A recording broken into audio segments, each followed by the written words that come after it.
खासदार धनंजय माडिक हेच खरे जनसेवक आहेत। त्यांच्या चौफेर कार्याची जनतेने पोचपावती द्यावी, प्रदेश काँग्रेसचे राज्य उपाध्यक्ष PN पाटील यांचे आवाहन। खासदार धनंजय माडिक खरे जनसेवक आहेत।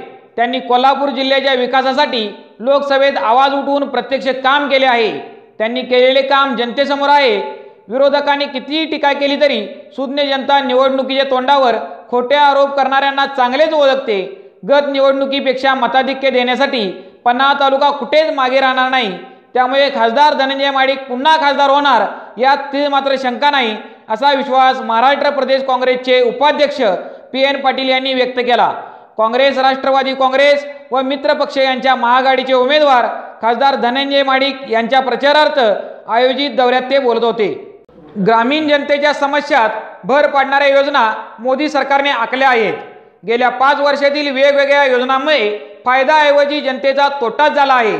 गोंडस नावाखाली सुरू असणाऱ्या योजना म्हणजे भूलभुलैया आहेत। मोदी सरकार सपशेल अपयशी ठरले असून त्यांची पाय उतार होण्याची वेळ आली आहे। सीमेवर दहशतवाद्यांशी लढताना वीरमरण आलेल्या जवानांच्या मतांसाठी भांडवल केले जात आहे। ही दुर्दैवी बाब आहे। काम कमी आणि बाता जास्त अशी अवस्था असणाऱ्या या सरकारला घरात बसवा, असे आवाहनही पाटील यांनी यावेळी केले।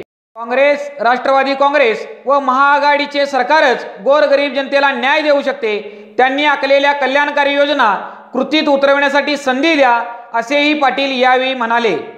पाटील यांनी पश्चिम पन्हाळ्यातील कळे, सुळे, माझगाव, पडळ, येवलूज, बाजारबोगाव, पाटपन्हाळ परिसरात प्रचार दौरा केला।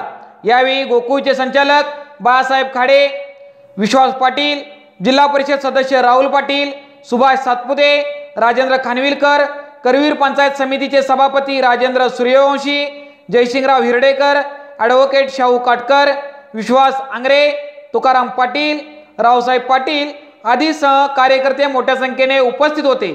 बेधडक न्यूजसाठी बाजारबोगावून सर्जेराव जाधव।